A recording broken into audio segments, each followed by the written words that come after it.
G'day. My name is Jeffrey Cruz, and I go by Chamba, and I'm an illustrator for UDON Entertainment. I've worked on Street Fighter, Mega Man, a bunch of other stuff for them. And hi, I am Rob Porter. I go by Robaato on the internet. I also work for UDON Entertainment. Wow, we need to get our syllables in order for this. This is going to be a long ride, huh? I've done covers for comics. Most recently, swimsuit covers. Oh, right, yeah. Good looking ones. Yeah, I enjoy working with UDON. They're great. So, and basically, and with what no you're going to further see is ado, you're going to see some drawings using Copics. Yeah, we're going to get into some Copic usage here. It's going to be time lapse. It's not going to be real time, dragging on real time. You but don't need that. We're going to try to keep it as informative as possible for our approaches for using markers.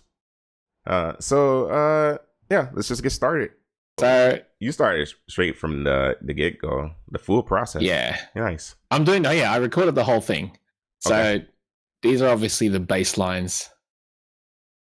Using 4H pencil. Usually that's the get go. That's the go to. Mm-hmm. I'm treating this like I would treat a convention sketch. Right. How we'd start off, but like I would treat any drawing this way. I would start off with a baseline, faint line. Mm-hmm. Then after that, go to a more detailed sketch, and then obviously inks. This is like I'm just working out shapes mainly, just to get the pose set up. What was the character? I chose Alpha Chun-li of Street Fighter. Nice. Because, it's been a while since I've drawn her, and she's always good to draw. Yeah, such a classic design. I prefer, absolutely. I prefer both designs. Honestly, like original, but that is just something about that alpha design that just hits. Oh yeah, so nice. Totally. Yeah. Like it's. I know obviously that design was created after, the Street Fighter 2 design, but I think it felt like a solid de-evolution, if that makes sense. Yeah. Yeah, picking a pose for this one was tricky because, like, you look around, you look at all the other versions, all the other illustrations of it, and you're like, okay, what can I do that hasn't been done already? Yeah, I know that. So feeling. That's always true. It's tricky. It's like, and oftentimes you're like, okay, I'll pick a pose and then see if I can pick a different point of view. In most cases, but because I was doing a torso, which is like a waist up. I figured something, that she would do, like a stretch pose. Right. So like right now I'm using an HB lead, which I would just do proper pencils. And, just to get a little bit more details in, since the actual initial sketch is already there. Working out like little details, erasing, obviously. This is the time where, you can allow erasing, because once it's inked, that's it. There's no going back. Yeah. But it's quite fun, and it's been so long since I've actually like drawn anything traditional. It feels good. What was your last traditional piece you've done? I did a prior to this, like maybe a month ago, I did like a little sketch for my nephew's birthday. Okay. But like, again, it's just like a quick little sketch. But right. Last time was early this year at a convention. So felt a little rusty, if anything. Yeah. Like to draw something, like to dive right into it. Yeah. So. But it felt good, it's like I miss conventions, obviously. I'm sure you do too. Yeah, The whole spirit of just sketching on the spot,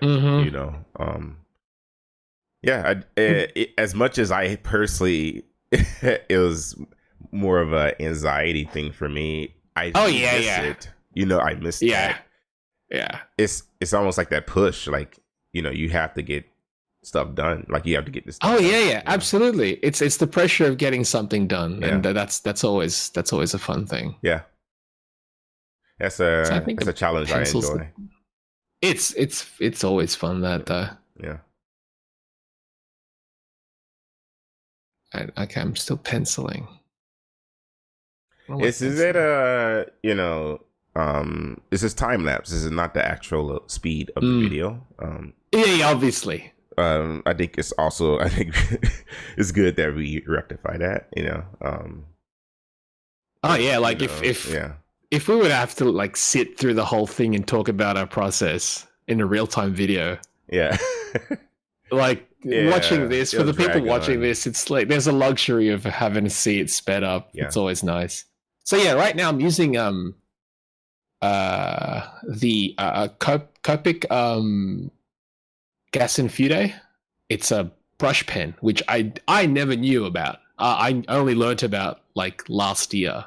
I think it was last year or the year before. Prior to that, I'd be using other tools. Did you get that when we were in Japan? Maybe. Maybe. I think so, dude. Because I think I did. Because I remember picking up a bunch of stuff there, which either I needed to like restock on, or stuff like colors, which I wanted to try. But I'm pretty sure I may have. There is a chance I picked it up then. Yeah, I think so. Because I had never seen it, and I was like, I always wanted to find an alternative to the pens that I was already using. Like, obviously picking up a pen made by the company that would of the markers that we use. I figured, okay, let's see how they would actually work together. And this is like the first time actually using it, and I quite like it. Nice. Like it's a quick dry. I don't have to wait for it. The flow is good. It didn't have because every now and then, like when you pick up a pen, you don't really know how well it's going to work, whether or not the ink is going to run way too quickly. Yeah. Or it feels like it's dry. This one actually felt really good, which is not very common. Yeah. Like we've used a lot of pens. Mm-hmm. Like we experiment. I know you do, and I know I do. Mm-hmm. We try as many tools as possible just to see the ones that we would, for us. Yeah. Absolutely. And I think that's the key, right? Mm-hmm. I know people, it's like, they always ask us what tools we use. And it's like, I use these ones, but I always recommend others because I never know what, if they're going to like it or not. Yeah. It's all about, finding a tool that works for you, Absolutely. Because, whatever tool I may use may not work for one person. So it's like, exactly. You just have to, try them out and fill them out for yourself. Yeah. So yeah, I was glad that this one worked quite well from the get-go. So yeah, I don't know how long like the ink usually lasts on these in regards to because I don't think these are refillable, but I'll definitely end up picking up more now that I know that they're actually quite available in a lot of places. Yeah, it's a good pen. It's a good pen. Yeah, I'd be pretty willing to try it out. I don't see why not, right? Yeah. All I know is that I'm glad I have, this as a new primary pen compared to the other ones that are obviously now just alternatives at this point. So obviously, now that the lines are done, I'm assuming it's erasing.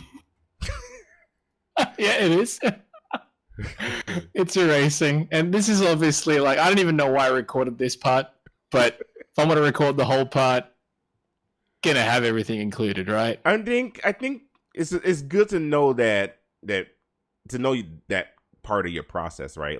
I think so too. I think it's important. I'm sure a lot of people would you could just gloss over, but I'm like, no. Yeah. This is part of it. Everyone has different processes with how to use their markers. Yeah. I'm sure some people might not actually erase any pencils. Yeah. I don't think Nuri does. Ashton What a Hankbeard. beast. Yeah, I don't think he erases his pencils. He just uses color pencils with them in a smart way. Right. Yeah. Interesting. But no, I like this pen. I'm gonna, go back to that. A really good pen. Yeah. So now, obviously, all right. This is I'm treating this piece like a convention piece. So, usually with torsos, I will go like high contrast. So a lot of like white, leave the white of the paper as the highlight, and usually like two colors to represent, two tones to represent a color. So like a darker and then usually like a lighter one to rim it out. Yeah, that's closest to the highlight. You approach your convention sketches pretty much in animation cell manner. Yes, very much so. I don't do a lot of blending when it comes to the torso. I usually like if it's a larger piece. I've seen you done blending before. Yeah. I like larger pieces. I'll go full blend. Like I don't use the blender, but I will render it out. I will go right. The full shebang. But usually, like I'm treating this like I would a torso, sketch at a convention, and I like to do cell shades for those. It's just a nicer feel. Like it's for the size as well. I think it works and it pops quite a bit. Although I think on this piece I may have done a little bit of rendering on the flesh. Yeah, I think you did. That's on the flesh. Mainly on the face because you want to get a bit of softness to the face. Yeah, we'll see when we get to that. But yeah, for the other colors, I think I pretty much just went two tones for the majority. Yeah, but there's like this is the part that caused confusion earlier, off recording, right? Because it's actually really fun recording this. I don't think me and Chamba talked in depth about art like this in a while, so it's actually it's been a while. Like usually at conventions we would talk while we're working on pieces. Yeah, so we were talking to actually watch. Manner. Yeah. Because we have different, our processes are different.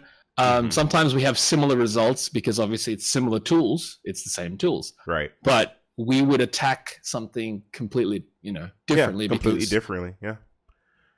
Even if the results might be similar, it's always going to be attacked differently because just different mindsets at this point.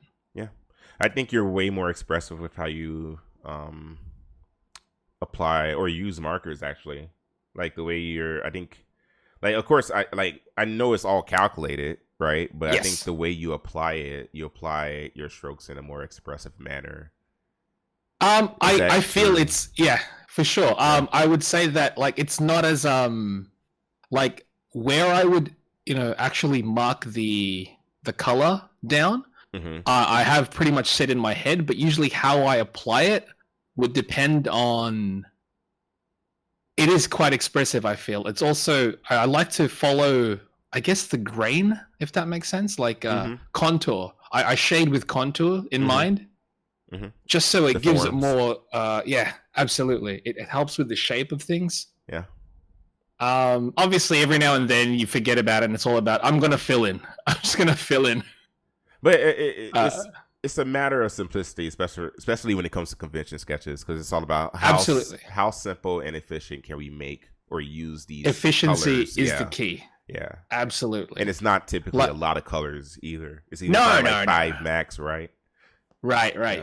Like a Buddy Long. If you watch him when he uses markers, he's like, we have like, we've got other mates who use it, like Edwin. Edwin is really clean with his, whereas Long is probably one of the more expressive ones with markers. Yeah, he will just go as quick as possible. Expressive, I think. The most. That's like. And usually when we're at conventions and sketching out, I'm a middle ground between the two of them. I can get expressive, but I can also get super clean as well. Yeah. But yeah, like Long's one would be super expressive, but it's all about getting the feel. Yeah. So yeah, it's I've always appreciated about that trifecta between you, Edwin, and Long. I think it's like it's a nice balance. I yeah, think. Yeah. It's also good because it's like even if we're using the same tool, the same tool, which is the Copic markers, you can achieve so much from it. Yeah. Based on either what color you pick, especially like what color, because obviously how many colors exist? So many. Yeah, we can get super in depth, you know. We can like go for the subtle colors if we wanted to. But again, like because I'm treating this like a convention piece, I'm not gonna, go for like the little nuances. Like, I'm gonna add like this subtle like aqua rim light, or like go slightly pastel, like a pastel. Yeah, like a pastel-y effect. Yeah. Yeah, and I'm like, don't get me wrong, I love using those things, but it requires so much thought. Yeah, brain power. Yeah, right. Yeah. Way too much. Like, don't get me wrong, I'm not treating this like, I know my go-to colors, because even when sketching this out, it's been a while since I've used markers, a few months, that I was like, is this even the right color? Yeah, we'll see what happens. We'll see what happens. And I kind of like that. I kind of like not really knowing what the result's going to be, and just kind of like, we'll see how it goes. It's the thrill of it, right? It is. Yeah. It is. The whole, I can't rewind this. There's no like undo button. I'm just glad there hasn't, it's been a few years since I've had any moments where the marker itself would just leak. Oh, and I've seen it happen, it's happened to all of us. Yeah, it almost happened earlier. Oh no. We'll get to that later. Yeah, we'll get to that later. But are you starting to do the skin now? No, I guess. It's the skin is the last thing I tackle. Okay. Yeah. Usually always the last thing you tackle? Usually, like, not always, actually. Depending on the piece, sometimes it's the first thing I tackle. Okay. Because it's a risk, because like the face with any of these convention pieces, in most pieces, the face is the money shot. True. It's very true. It's the thing that sells it. Yeah, very true. If the face doesn't look good, regardless of how good everything else looks, it's not going to work out. And most of the time, yeah, that's very true. Actually, I feel like my faces are typically better if everything's framing it. Yeah, yes. If everything else is already framing that face, I know exactly how I should color it. Exactly. And that's why most of the time I would tackle the face first. But honestly, I don't actually know why I didn't. I think it's because I wanted to get more used to the actual markers again. I decided to tackle other aspects prior to it. And, as I was working on the piece, I got more and more comfortable with the markers. So I was like, all right, I'm going to leave the face till last. Yeah. So you did do a little bit of subtle blending underneath the her arm right there. Yeah. But yeah, exactly. Just to fill it in. But I think I still use like for the other actual colors, I think it's primarily 2. But for the flesh, I'm pretty sure I used 3. Okay. Just to get that added softness, because I wanted to get that added softness, especially around the face area. So yeah, which is odd. Again, like normally I would, render the face first, but for some reason on this one I decided to leave it till last. I don't know why. I think that's actually pretty smart. I don't know. I did that. So I think this is almost wrapping up. Actually, I'm almost done. Like a couple minutes, but we'll get to mine in a few. But it's interesting approaching things differently for once. You're used to a certain format of working, right? Because like everyone's got their own process. Like usually there's a go-to, or if anything, something that you're more familiar with. For some reason, I don't know why I did, but because normally like I would tackle the face first, because if something goes wrong, then you'd obviously know to start again in a way, you know, Right. like you have to kind of make do with that. But because I left it till last, it's almost like if I end up botching this, I've ruined the whole piece. Yeah. And especially, You know, you did this from scratch, directly. Yeah. So there's a risk. There is that added risk, but I think that's what what, like we said earlier, that's the entire thrill of it. I think that's why I Yes. enjoy working or, coloring, with Oh Copics. yeah. I love it. I love like traditional media is Yeah. it's super fun. Yeah. It's super fun. It's a different thing from digital. And I love digital just as much, but it also, I mean, digital can't really capture, not exactly capture what Yeah. you can with and I know technology is getting way better these days, so but Yeah. no, that was a fun piece to work on. Yeah, it came out great. Thanks. It was a lot of Yeah. fun. And yeah, I don't know when the next traditional piece I'll be working on, but I'm glad, I'm glad I got to do this just to get out of my system. Hey, we're on to yours. Yeah, here we go. On to mine.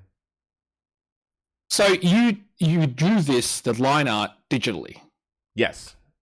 So Okay. I drew this digitally in Sketchbook. That's like my tool of choice. That's been your go-to for a couple of years now. That's been my go-to, yeah, for it's over a decade now.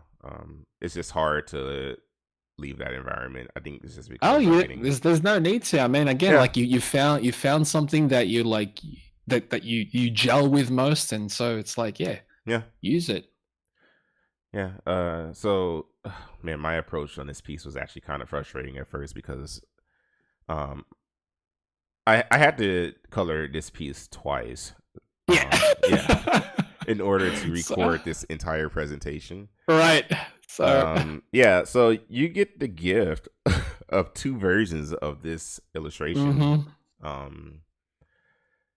But in a way that's kind of good. Yeah, no. Like it's good. It's also, I think I kind of, as I was going into the process, like especially around this time, like right now, I was kind of hating the piece because after I dropped that shock pink on it, I was like, oh my god, this is not how I was planning it. And, all right. You get those moments too, dude. All the time. All the time. You test that color on the side, and it's like, okay, I think it works, and then you start using it on your actual piece, and it's completely different. You're like, wait a second, this doesn't look like what I wanted it to look like. Yeah, exactly. So then at this point, I started approaching this differently. I started adding in colors that I didn't plan to use. That's always the beauty of things, though. Yeah. And like, again, like you basically pushed to the edge in a sense, where it's like, okay, what am I gonna do now? Yeah, because on my original piece, I planned it out, and I had time. Yep. And everything worked swimmingly. It looked exactly how I envisioned it, or at least close to it, right? Right. And that's always the goal, we'll never get what we see in our minds. No, we'll never get. But to get close would be like, all right, I'm good. Yeah. I had that feeling with it. So the whole idea of that being stripped away, and having to start again. Yeah, having to start again, and it's not the same kind of zest that you had coloring the first time. Again, though, I think that's not a bad thing because it's not. No, it's a second opportunity to try something different. Yeah. And I think once I started playing with the purples, you got more that I didn't groove, use. Right? Yeah, I was like, okay, yeah, I'm kind of feeling this right now again. So then I just started enjoying the piece again. You'll be able to see both versions. Like I'll have both versions posted. Yeah. Cool. So you can see like the differences between these two. But so that's definitely the beauty and the benefit of drawing the line art digitally is that when you printed it out, you can essentially do alternatives. Yeah. And essentially that's what happened. Yeah, that's what happened in this case. I think it's great. It's almost like your own coloring book. It really is, because I've done it several times in the past where I would draw something digitally, print it out, and then just marker it up with traditionals, and I'm like, this feels great. Yeah, it's weird. It really is, because it's like, no, I drew this, but I didn't have to, worry about the pen doing something I didn't want it to, and that's what, like, the added pressure, when I had to draw the Chun-li earlier, was, okay, if this line goes wrong, there is no... there's no going back. There's no going back. I have to go with this. Whereas if you draw it digitally, it's like, okay, I can do more. I can enlarge it. I can change the size. I can shift it. Because I mean, it's happened to us so often where it's like, oh, I want to nudge this. Yeah. Oh, I drew it too much into the corner. I want to nudge it to the center or something. I mean, that's the entire, like, trick, like, because most of drawing is about, like, having that line in that perfect spot in order to evoke the exact thing that you're trying to translate to whoever your viewer is, and if that is off, it just throws everything off. Oh yeah, completely. Yeah. Whereas if you do it digitally, you're like, oh, I can get it exactly how I want it to. Yeah.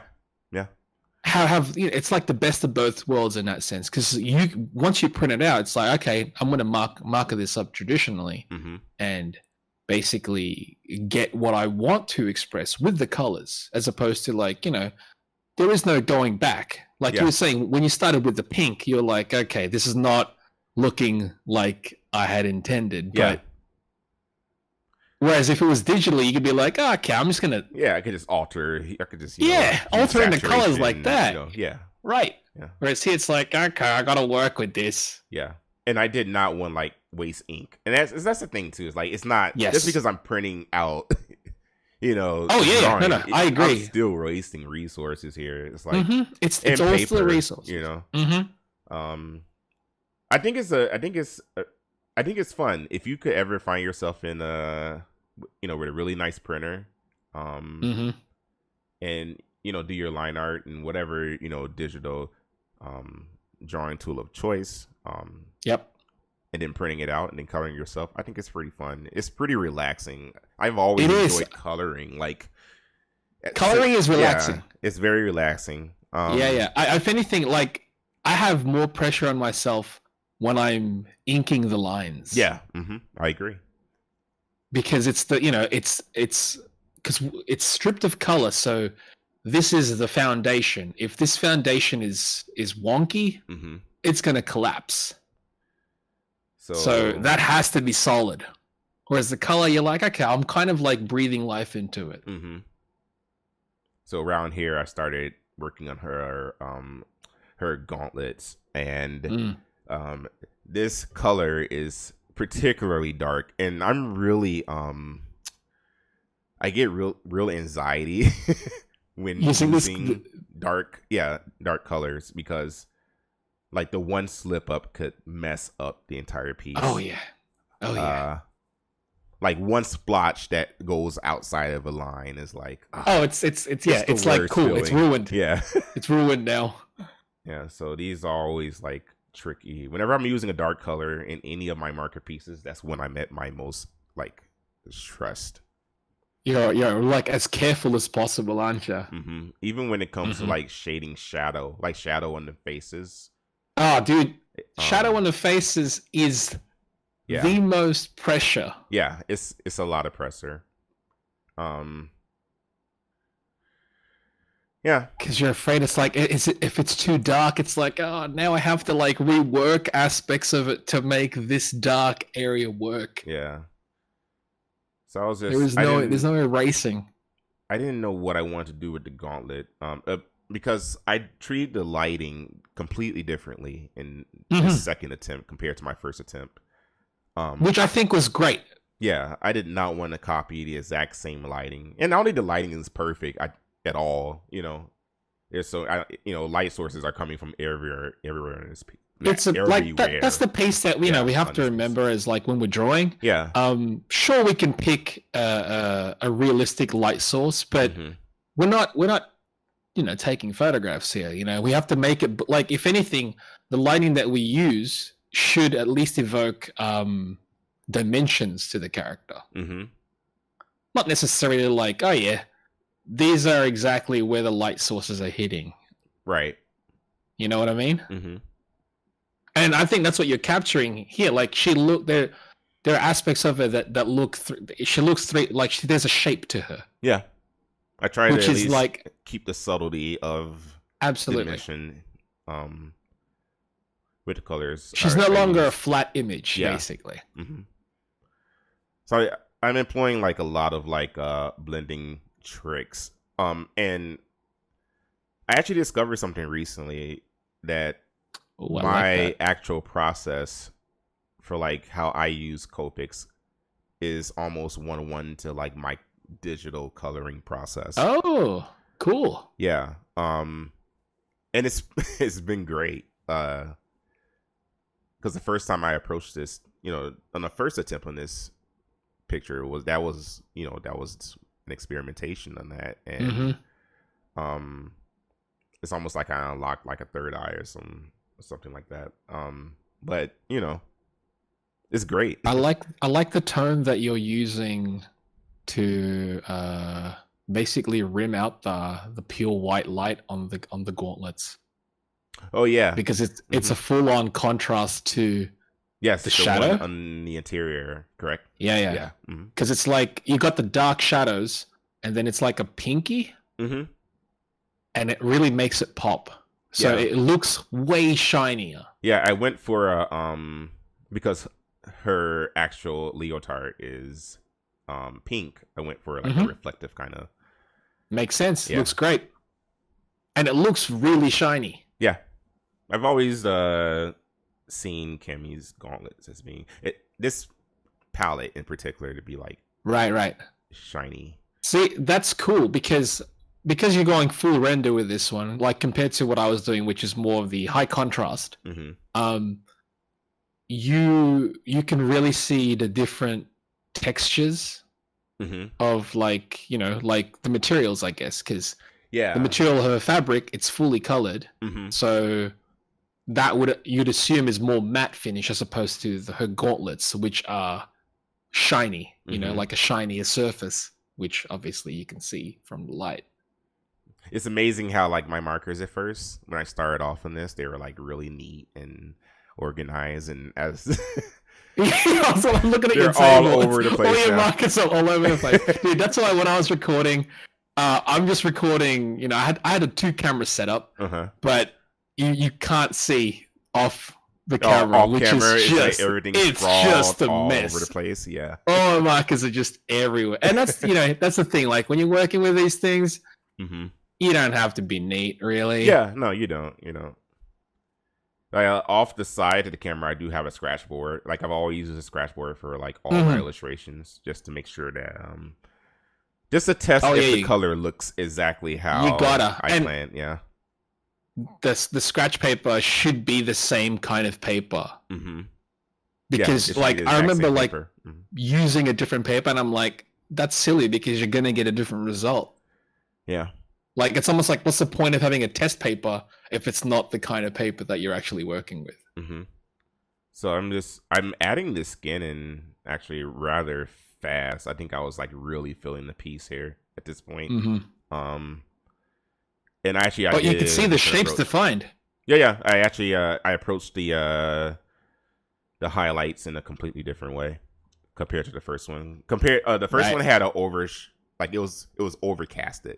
That was the kind of lighting. And it was, I could tell. It was also, there was more rim lighting. There was way more rim lighting, and it was more grungier. Like I wanted the original piece to be like gritty and like grungy. Whereas this one is just, it's contrasty. It's got I went for very more Capcom hard look. colors. Yeah. I went full Capcom on this piece.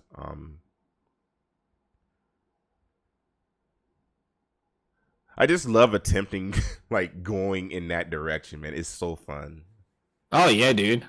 Dude, that's what all the high contrast stuff Yeah, that I do is influenced by. I think that's why we color the way we color is because absolutely it's what we were raised on. Yeah. All the stuff from like the early Street Fighter stuff, the high contrast, it's like, yeah, that to me anyway. Yeah. I know to you also. That stuff is like that's a goal. Yeah, it's almost like it's basically, cereal brain food for us, We are what we eat. Yep. I'm not quite Is sure this your what I'm doing here. do you like this alternate color? Actually I do, yeah. I don't think it's not a very common one. It's not. I know whenever they do figures, usually I tend to see like. Okay, I usually see the white one. Yeah, the white one is also another common one. Yeah, the flesh tones came out great on this one. Yeah, thanks, man. I think I'm just doing some touching up at this point. Yeah, on the flesh. Yeah. Yeah. I forgot she had that bicep. Oh yeah, the armband. That's an often missed. Yeah, I totally space out. Yeah.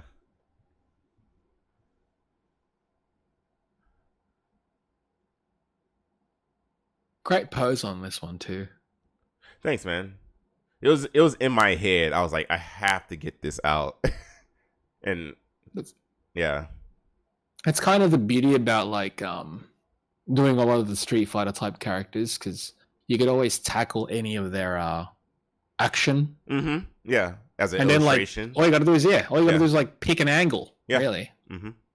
It's pretty fun stuff. That's the importance though of learning anatomy though. Oh yeah, absolutely. Like it's tough work, but the ability to be able to like imagine an image and be able to translate it at least to a certain extent to how you envision it is so worth learning. Definitely, like at least visualize it, and then I usually like call it like a camera. Like it's just a virtual camera in my brain. It's like, all right, I'm gonna move it. Yeah. I'll keep the pose. Obviously, the study of anatomy would help there, just to help with the pose. Like, yeah, that's not realistic, or it's like, yeah, that's possible. And still still use reference. There's nothing wrong with that. Oh, absolutely. Don't be afraid. Don't be afraid. It's there. Yeah. But you'll be able to apply it in a completely different way. Yep.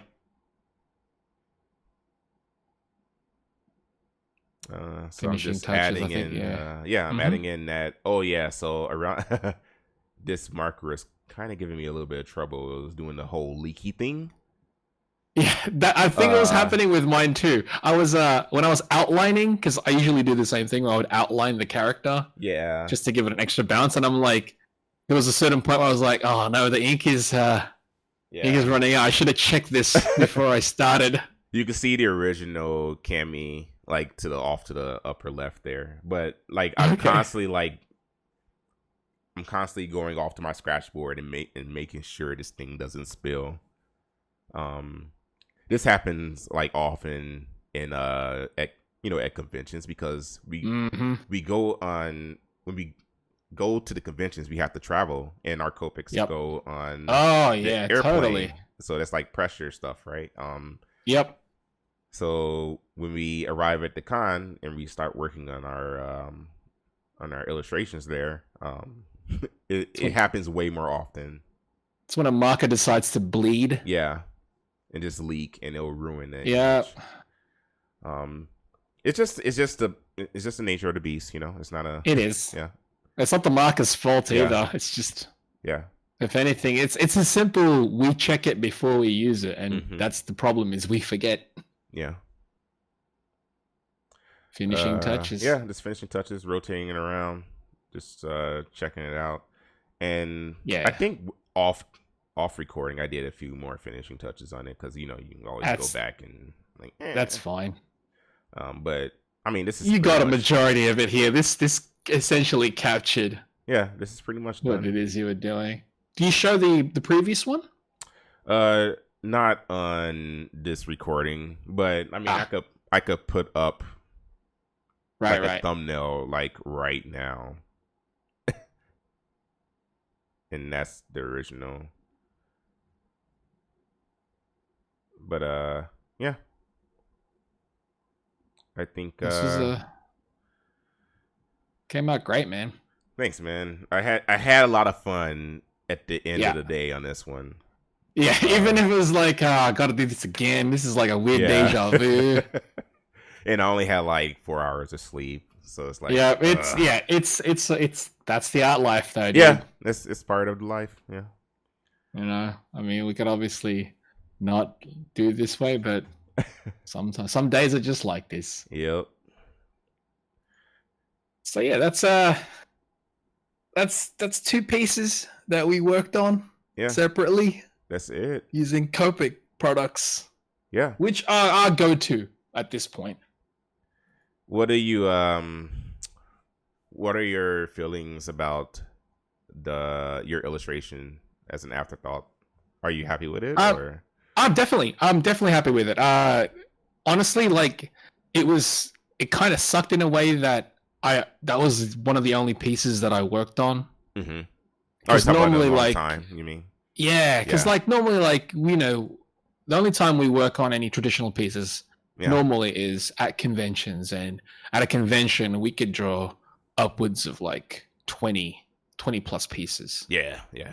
So within a weekend, so it's like, all right, you know, we're churning stuff out. Mm-hmm. So doing this, like sitting down for like, I think for mine altogether was like 49 minutes, something like that, from start to finish. So I'm like, that's how I started my day, and I was like, it was good. And I'm like, by the time I was finished, I think I ended up going back to just doing more work, but digitally. And I'm like, kind of wanted to do something more traditional in that sense, but I'm like, there's really nothing else that I could work on. So I'm glad I got to do it, because it was a nice, like, I guess, shaking off the rust. Yeah. But I should have to, like, I feel like I'm gonna want to do more eventually, just for fun. Mm-hmm. But yeah, I love working with markers. Yeah, I agree. I remember like a decade ago, I think just a little over a decade, I was like, I want to learn how to start using markers, and because it looks fun. It's always looked fun to me. Yeah, and you know, I'm glad I eventually picked it up. Yeah, like, same. Slowly pick it up. I have an aversion to using most traditional media. Like I'm not really big on using. I'm not big on painting. I'm not big on watercolor. I think mainly because I just don't like cleaning up after. I've dabbled with watercolor, and I've used like the brush, the water brushes, and they're quite fun, but you can never get the look. Yeah. Of like I think the vibrancy. Like there's something so vibrant about using markers that other things really can't achieve with that. You know. That's not as messy. Like, I know we could use oil paints and such like that, or acrylics, but how often, like, could you imagine bringing acrylics to like a convention and doing pieces with it? I can't, for me personally. Yeah. How do you feel about your pieces? I know you did 2 of them. I'm glad I did them. I think, I don't know. I feel like all of us have been pretty stagnant, especially during these times. And it's really hard to like stay, motivated, especially like as an artist. Dude, finding motivation these days, it's always tricky. Yeah, it's very tricky. And I think I did a few pieces, before this one, not too long ago. So I wasn't out of practice, but I think for those pieces, I felt stagnant. I felt like, I felt like the rust coming on. And I think, I mean, it's obviously wearing out at this point. You're getting back to a groove. Yeah. Which is always good. And I think like that's the thing. Like, even if it'd be months, between pieces, I don't think we'll ever really lose it. Right. It's almost like we just have to warm ourselves, back up. Yeah. Just warm ourselves back up. But I had an completely different approach with doing both, both of these pieces actually. Which is, I think that's cool. It's like, see, I think if I had the line art available for mine, which obviously I did, after the fact by scanning it and then, like removing the colors and stuff. I would approach it differently. I would try different things. I would pick a different light source. I would even go alternate colors and such, like what you did with yours. It's always just like having fun alternatives to what it was already there. Yeah. It's fun stuff. Yeah, I'm happy with these. Yeah, I think they both came out great, man. Thanks, man. Yeah. That's it, right? Yeah, that's it. I hope everyone enjoyed this whatever we call this this presentation thingy. I don't know, example thingy. I really enjoy working on this. I really enjoy working with Copic markers, by the way. I could work with any other marker in traditional media at this point. I know we've tried most, if not brands, all. Yeah. But I always go back. It's just like I just want to see. Obviously, I want to see what else is out there, and every time I always go, "Yep, this is you can't top it." Yeah, I agree. You can't top it. Yeah, it's the most consistent. Yeah, and it does exactly what I need it to do. Yeah, I'm a user for life. Yeah, they got us. Yeah, they got us. So yeah, thanks for watching, guys. Yeah, thank you for watching.